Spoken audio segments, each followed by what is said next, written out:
Yuk kita berdoa.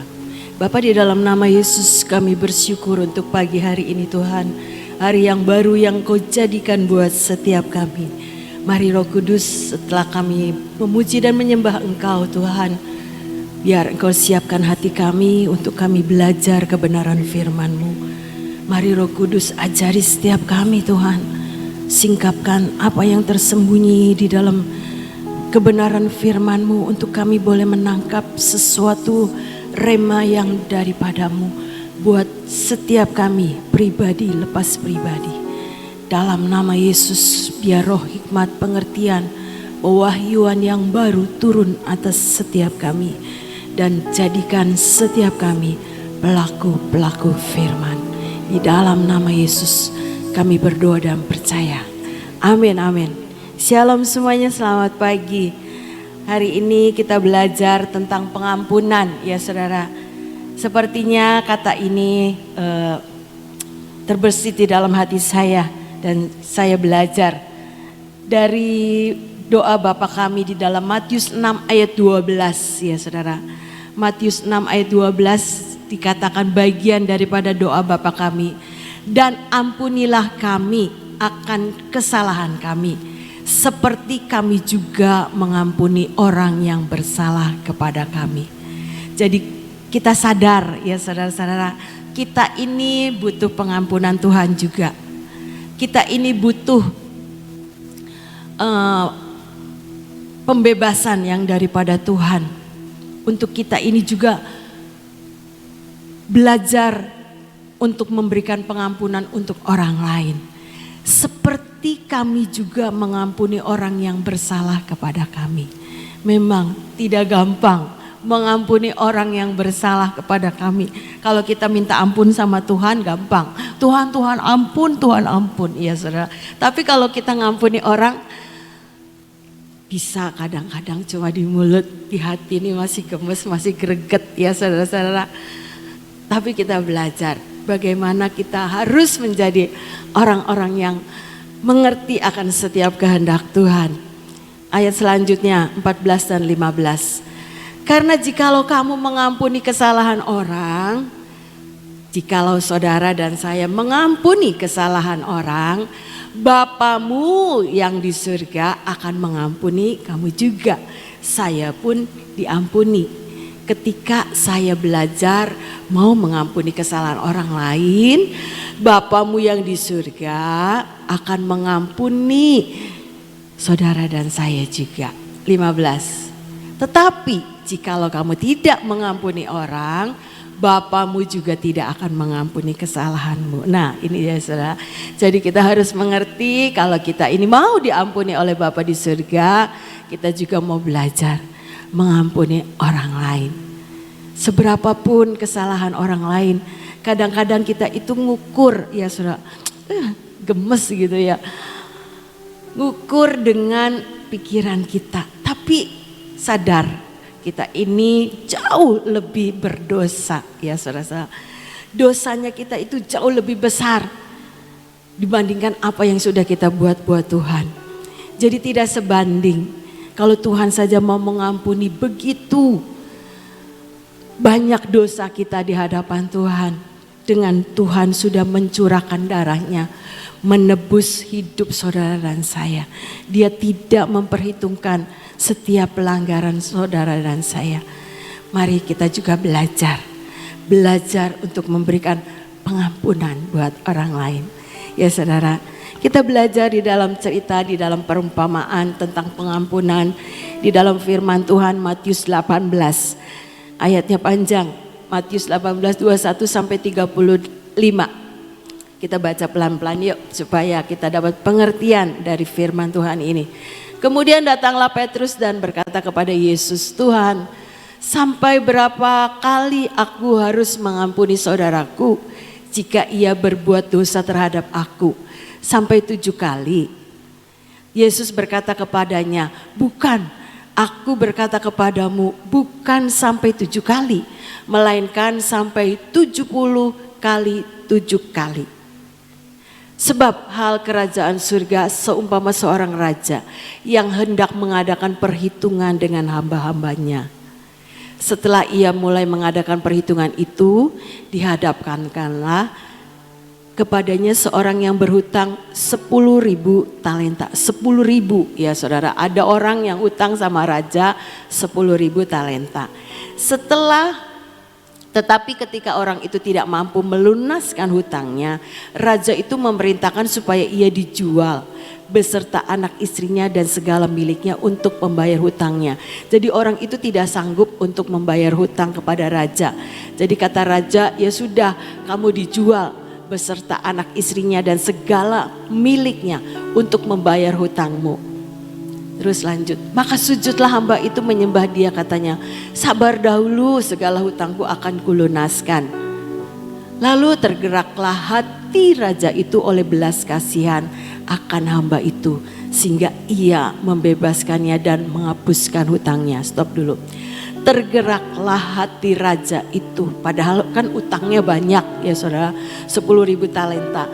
Tergeraklah hati raja itu oleh belas kasihan akan hamba itu, sehingga ia membebaskannya dan menghapuskan hutangnya. Jadi udah bebas tuh, utangnya segitu banyaknya, nggak jadi diambil anaknya, nggak jadi ditawan sama raja, karena raja punya belas kasihan buat orang itu. Ayat 28. Tetapi ketika hamba itu keluar, ia bertemu dengan seorang hamba lain yang berhutang 100 dinar kepadanya. 100 dinar, saudara, lebih jauh sedikit daripada orang yang tadi. Ia menangkap dan mencekik kawannya itu, katanya, bayar hutangmu. Ini lebih kejam daripada raja tadi ya saudara, hutangnya cuma 100 dinar. Terus maka sujudlah kawannya itu memohon kepadanya, sabar dulu, hutangku itu akan kulunaskan. Tetapi ia menolak dan menyerahkan kawannya itu ke dalam penjara sampai dilunaskannya hutangnya. Orang yang hutangnya sedikit sama orang ini tidak dibebaskan, malah dimasukin ke penjara. Padahal dia utangnya lebih banyak, dibebaskan oleh raja ya saudara-saudara. Terus melihat itu kawan-kawannya yang lain tuh sangat sedih, lalu menyampaikan segala yang terjadi kepada tuan mereka. Raja itu menyuruh memanggil orang itu dan berkata kepadanya, hai hamba yang jahat, seluruh hutangmu telah kuhapuskan karena engkau memohonkannya kepadaku. Bukankah engkau pun harus mengasihi kawanmu seperti aku telah mengasihi engkau? Ini yang harus kita lakukan ya saudara. Kalau kita juga sudah diampuni dosa oleh Tuhan Yesus, kita pun belajar mengampuni orang lain. Seperti raja ini ngajarkan kepada orang yang hutangnya lebih banyak ini. Bukankah engkau harus mengasihi kawanmu seperti aku telah mengasihi engkau? Ayat yang ke-34. Maka marahlah tuan itu dan menyerahkannya kepada algojo sampai ia melunaskan seluruh hutangnya. 35. Maka Bapakku yang di surga akan berkata demikian juga kepada kamu, apabila kamu masing-masing tidak mengampuni saudaramu dengan segenap hatimu. Ya saudara, ini belajar bagaimana saudara dan saya juga belajar mengampuni saudara-saudara kita dengan segenap hati, karena saudara dan saya ini sudah terlebih dahulu diampuni oleh Bapa di surga. Saya pernah ketemu ya saudara, punya ya dulu rekan pelayanan pendoa syafaat saudara.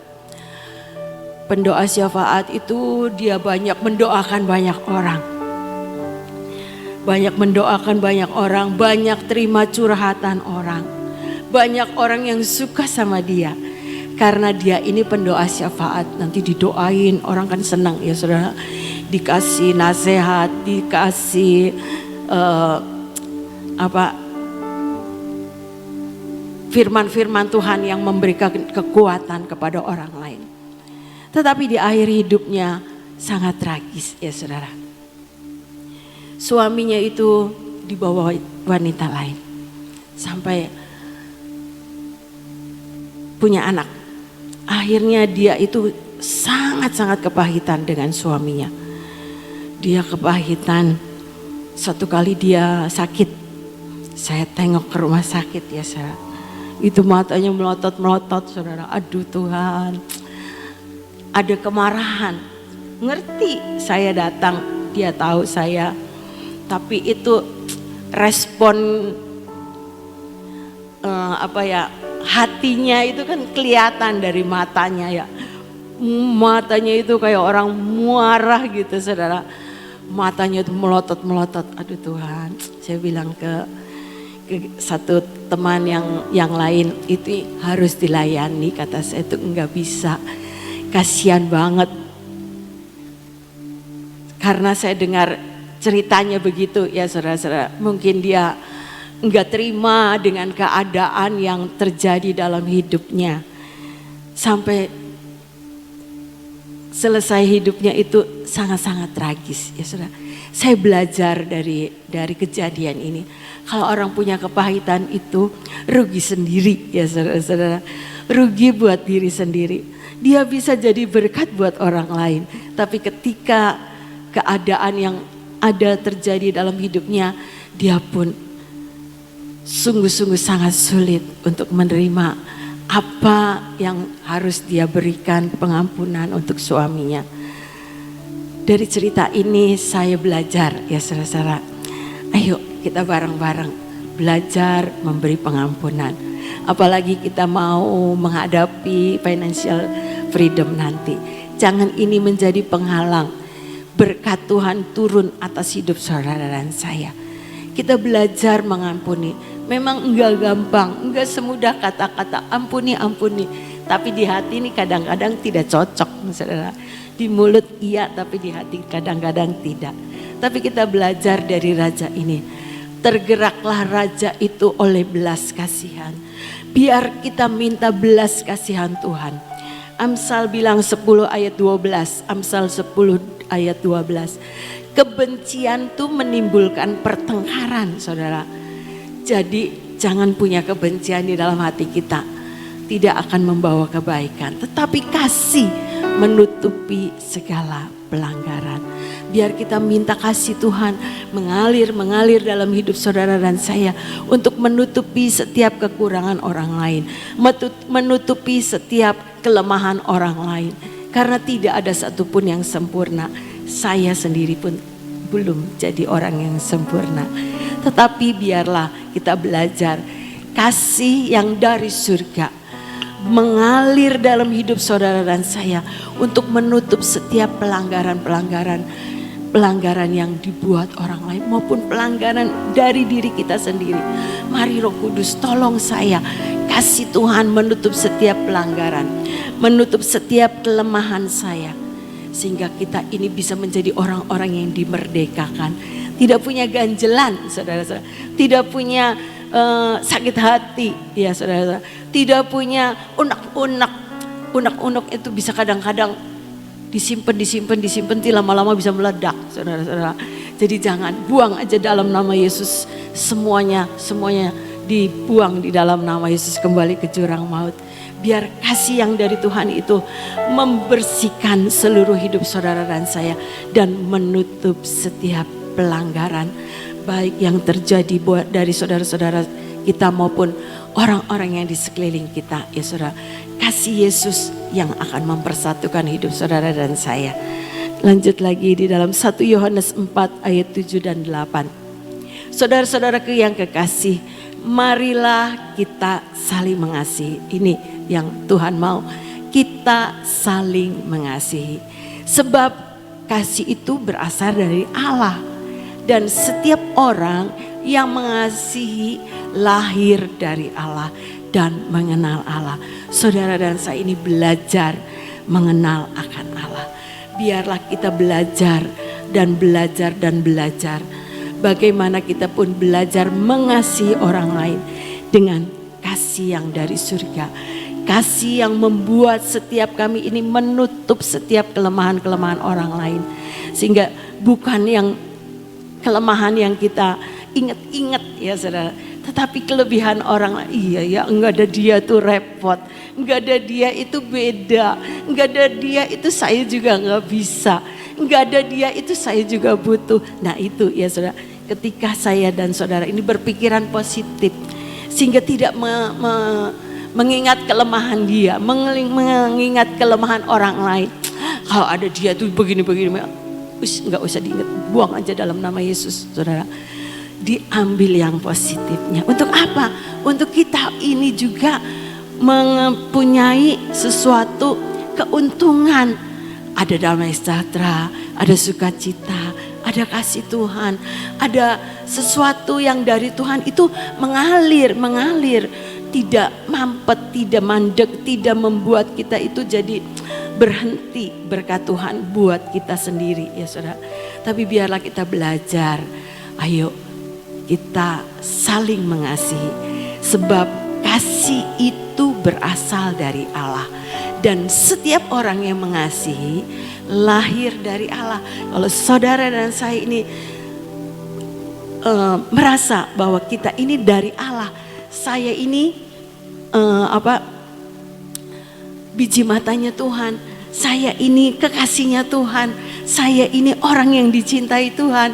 Ya kita pun harus belajar ya saudara, apa yang Tuhan mau kita lakukan untuk orang lain juga.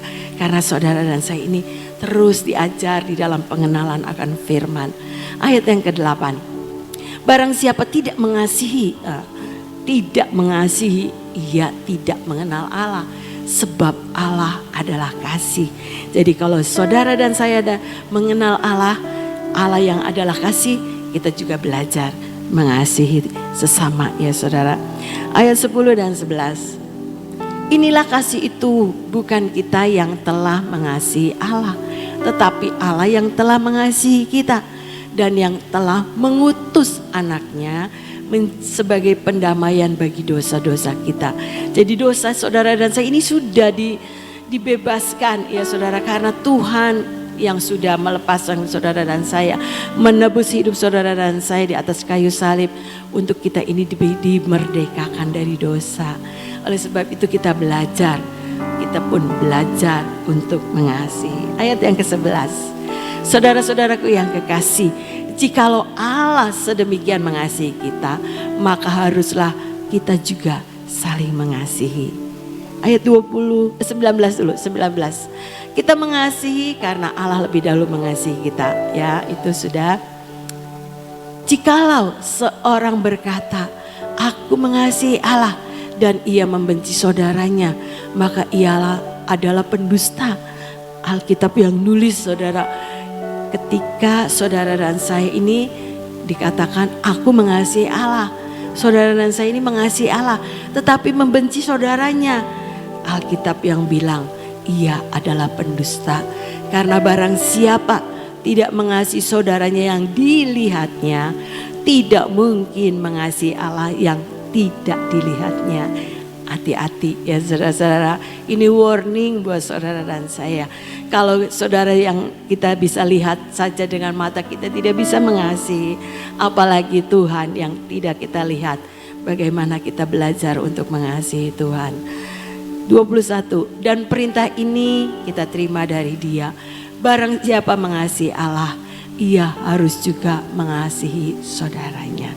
Ini peringatan buat saudara dan saya tentang pengampunan ya saudara. Biar pengampunan unek-unek ya saudara-saudara. Mendingan cerita, kamu tuh sakit hati sama kamu, ceritanya yang begini, yang begini, yang begini. Mendingan terus terang, beresan ya saudara-saudara. Jangan jadi disimpan dalam hati, nanti tidak bagus, bisa kanker ya saudara. Mendingan terus terang. Kalau kita legowo ya saudara-saudara, punya hati yang mengasihi saudara-saudara, kita juga belajar ngomong aja, saya tuh nggak suka sama kamu, nggak sukanya nih begini nih, nggak sukanya yang begitu. Jadi dia juga berubah, saya juga berubah. Untuk apa? Untuk kita ini juga ada pemberesan, supaya tidak ada celah untuk kuasa si jahat itu mengambil alih ya saudara, untuk kita hilang damai sejahtera. Mungkin dianya sih fine-fine aja, tidak terganggu, tapi kitanya ini yang punya unek-unek keganggu banget. aduh ngelihatnya nyebelin, padahal nggak apa-apa gitu, orangnya nggak apa-apa. Tapi karena kitanya nggak beres, ya saudara, nggak beres, jadi responnya tuh beda. Biarlah kita belajar, ayo beresan, mendingan terus terang ya saudara-saudara, diberesin. Ayo sekarang kita beresan yuk. Saya nih nggak suka sama kamu begini. Ampuni saya ya, ampuni saya. Kamu mau mengampuni saya? Enggak gitu ya saudara. Supaya kita ini beres dengan Tuhan, beres juga dengan sesama. Supaya tidak ada celah yang membuat celah itu menjadi dosa. Menghamba setiap berkat Tuhan yang mau Tuhan sediakan buat hidup saudara dan saya. Saya belajar ya saudara-saudara. Supaya kita ini merdeka karena firman Tuhan kita ini sudah dimerdekakan, dan firman Tuhan itu yang memerdekakan hidup saudara dan saya. Biarlah kita belajar, yuk menjelang puasa ini kita terus mengoreksi hidup kita ya saudara. Adakah kita punya ganjelan? Adakah kita ini, hati kita ini lagi gak beres, sulit memberikan pengampunan buat orang lain. Tapi kita ingat Tuhan terlebih dahulu sudah mengampuni dosa dan kesalahan hidup saudara dan saya. Kita pun belajar mengampuni orang lain. Kita belajar melihat kelemahan orang lain itu bukan sebagai sesuatu yang negatif. Tapi iya, kalau nggak ada dia itu kita juga butuh. Dia orangnya memang begitu, tapi banyak kelebihannya gitu ya saudara-saudara. Lebih baik ingat yang begitunya daripada kelemahan orang lain. Kita buang saja kelemahan orang lain. Kasih yang menutupi setiap pelanggaran. Biar Tuhan, saya mau Tuhan, kasih yang dari surga mengalir dalam hidup saya. Mengalir untuk menutup setiap pelanggaran-pelanggaran. Menutup setiap kesalahan-kesalahan orang lain. Menutup kesalahan-kesalahan saudara-saudara kita. Supaya apa? Kasih itu yang mempersatukan. Membuat kita unity dengan Tuhan dan juga manusia. Sehingga kita menjadi orang-orang yang diberkati. Orang-orang yang benar-benar bisa dibebaskan dari setiap sakit hati. Dari setiap kebencian. Ya saudara-saudara. Dari setiap hati yang tidak beres. Biarlah kasih Tuhan ini mengalir buat saudara dan saya. Dan kita memberikan pengampunan seperti Tuhan yang sudah terlebih dahulu memberikan pengampunan buat hidup saudara dan saya. Amin, amin. Tuhan Yesus memberkati. Saudara, saya mau tanya, sebenarnya mengampuni itu susah apa gampang? Ya, susah apa gampang? Susah, kecilin dikit.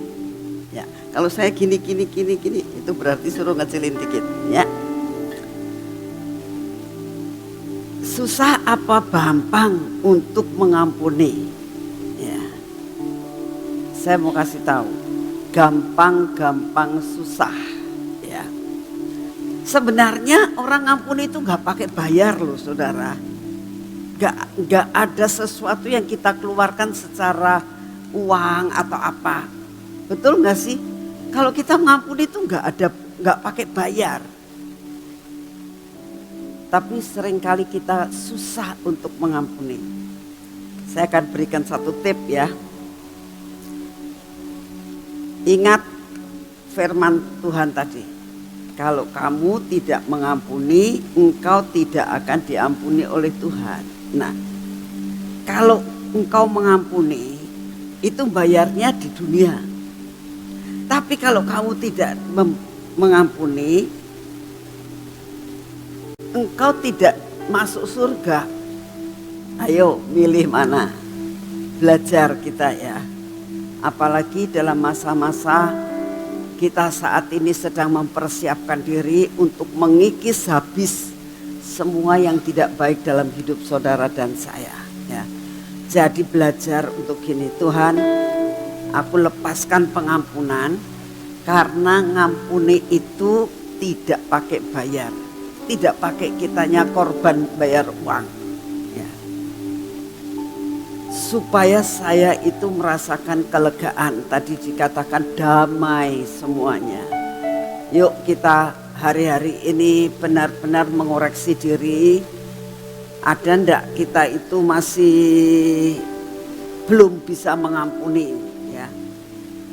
Siapa saja yang pernah menyakitkan hati kita, ya. Ayo lepaskan pengampunan, lepaskan pengampunan. Nah, ada orang mengatakan begini, Bu, kalau saya sudah mengampuni, apakah wajib saya harus berbaik dengan orang itu dan menjadikan dia sebagai sahabat? Nah, saudara, ini pertanyaan yang perlu saya terangkan, ya. Ada seorang yang sangat menyakitkan hati, ya. Dia belajar untuk mengampuni, lepaskan pengampunan kepadanya. Tapi pertanyaannya dia bilang, apakah saya harus bersahabat dengan dia? Saya katakan begini, antara pengampunan dengan persahabatan itu sangat berbeda, ya. Orang kalau bersahabat itu kan cocok. Kalau enggak cocok mana bisa kita bersahabat? Betul enggak? Harus dikatakan, apakah ada orang yang berjalan bersama-sama kalau dia tidak berjanji? Itu firman Tuhan. Jadi kalau kamu itu memang cocok, nyambung kalau ngomong, ya kamu bersahabatlah. Ya. Tetapi kalau memang kamu itu nggak cocok, artinya kalau saya ngomong ke kanan, dia ngomong ke kiri, ngomong ke kanan, ngomong ke kiri, ya berarti kan nggak ada cocokan. Tidak cocok bukan berarti tidak mengasihi. Tetap mengasihi, cuma memang nggak pas. Ya. Orang kalau nggak pas itu bisa nggak jejeran, bisa, jejeran bisa, ya. Tapi bersahabat belum tentu bisa. Sebab begini, kalau kamu nggak cocok nih, terus bersahabat, tiap hari bikin sakit hati terus, ngampuni lagi 70 kali 7. Sekali lagi, tidak cocok bukan berarti tidak mengasihi, ya. Jadi saya katakan, kalau kamu merasakan tidak pas, nggak apa-apa nggak bersahabat, tapi pengampunan tetap kamu berikan. Ya, misalnya contoh, kamu ketemu sama orang yang sudah kamu lepaskan pengampunan, terus kamunya nggak mau nyapa. Nah ini masih ada sakit hati, masih ada luka, ya. Ketemu, sapa, gitu, hai, gitu. Nah, lalu tiba-tiba kita masuk dalam satu komunitas, ya, dalam satu komunitas, jadi satu, sama-sama, misalnya ikut dalam persekutuan. Kita tahu ini orang pernah nyakitin hati saya, gitu, pernah, ya. Lalu datang ke persekutuan, orang itu kok datang ngapain? Nah itu masih ada kepahitan, ya. Jadi kalau dia datang, sapa, hai, selamat datang, gitu, ya, ngobrol sebentar, sudah, nggak perlu bersahabat, tidak harus, bukan nggak perlu, tidak harus bersahabat, tetapi tetap mengampuni, jelas ya. Jadi orang mengampuni tidak wajib bersahabat. Nah, setelah orang itu saya kasih tahu begitu, dia bilang, oh ya ngerti, dia bilang, saya ngerti. Jadi mengampuni tidak wajib bersahabat, ya, tapi damai, ya, berdamai. Saya berdoa biarlah hari-hari ini kalau ada sesuatu yang masih belum beres dalam hidupmu, lepaskan pengampunan. Supaya benar-benar kita beres di hadapan Tuhan dalam menghadapi akan masa Rosh Hasanah ini. Biarlah semua pintu terbuka buat saudara dan saya. Mari kita berdoa. Terima kasih Tuhan untuk semua yang Engkau berikan buat kami. Kami mengucap syukur karena Kau sungguh amat sangat baik. Terima kasih Tuhan untuk firman-Mu pada hari ini. Saat ini kami datang di hadapan-Mu ya Tuhan. Kami tetap mau berdoa buat bangsa dan negara kami Tuhan. Kami berdoa saat ini, Engkau yang akan terus memegang, mengendalikan keadaan pemerintahan dalam negara kami. Kami berdoa untuk calon-calon daripada presiden. Engkau banyak berbicara kepada mereka Tuhan, untuk menyerahkan semua masa depannya ke dalam tangan-Mu, untuk tidak saling sikut-sikutan, tapi benar-benar menyerahkan bangsa ini kepada-Mu Tuhan. Kami berdoa saat ini ya Bapa, tidak ada roh perpecahan, karena kami tahu roh perpecahan itu, divide et impera itu sudah ditanamkan berpuluh-puluh dan beratus-ratus tahun untuk Indonesia. Bapa, kami minta biarlah Engkau hancurkan roh perpecahan dalam negara kami. Biar negara kami menjadi negara kesatuan untuk kepujian dan kemuliaan bagi nama-Mu. Kami mau menyerahkan akan pilihan yang terbaik, kami persembahkan kepada-Mu. Pilihkan Tuhan mana yang terbaik tanpa ada embel-embelnya. Kami persembahkan untuk masa depan bangsa ini ke dalam tangan-Mu. Bapa, kami berdoa untuk lawatan.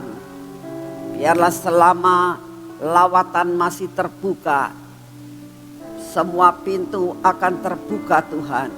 Dalam Rosasana ini pintu lawatan akan terbuka.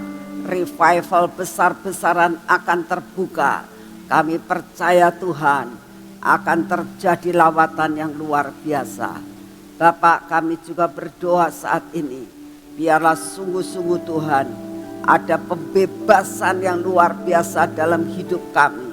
Sehingga kami dapat dikatakan hidup kami cukup untuk hidup dalam dunia ini. Terima kasih untuk kasih setia-Mu. Bapa, kami berdoa juga saat ini ya Tuhan. Biarlah keadaan cuaca yang tidak menentu ini memberikan kepada kami tetap punya daya tahan tubuh yang daripada-Mu. Semua gempa bumi, semua bencana alam yang terjadi, biarlah terluput akan hidup anak-anak-Mu dimanapun juga mereka berada. Bapa yang di surga, berikan kepada kami daya tahan tubuh yang baru Tuhan, memasuki akan hidup kami, supaya kami ini benar-benar mendapatkan kekuatan kesehatan yang berasal daripada-Mu. Kami terima daya tahan tubuh yang baru. Bapak, saat ini juga kami datang di hadapan-Mu. Kami mau menyerahkan ibadah sebentar sore ke dalam tangan-Mu. Kami berdoa Tuhan untuk Sophie, Lucky dan Freddy yang akan menyampaikan kebenaran firman-Mu. Biarlah urapan-Mu turun atas mereka, menyampaikan kebenaran firman-Mu dan menyampaikan apa yang menjadi isi hati-Mu. Kami mau menyerahkan akan ketiga hamba-hamba-Mu ini ke dalam tangan-Mu Tuhan, untuk dapat menjadi saluran berkat yang berasal daripada-Mu. Bapak, kami berdoa untuk ibadah sebentar sore. Biarlah Kau kirimkan jemaat-Mu Tuhan dimanapun mereka berada. Ingatkan mereka hari ini adalah hari yang istimewa, di mana Engkau menyampaikan perkara-perkara yang ajaib di tempat ini. Terima kasih untuk kasih setia dan anugerah-Mu yang tidak pernah meninggalkan kami. Terima kasih Bapa, segala pujian, hormat, syukur kami naikkan di hadapan-Mu. Karena kami tahu hidup kami Tuhan. Belajar untuk mengampuni supaya Engkau mengampuni Tuhan. Biar kami boleh memberikan belas kasihan kepada mereka supaya kami mendapatkan belas kasihan daripada-Mu. Buat kami boleh melakukan kemudahan Tuhan, supaya kami mendapatkan kemudahan daripada-Mu. Terima kasih Bapa, segala pujian, hormat, syukur kami naikkan di hadapan-Mu. Mari kita masuk dalam pengurapan.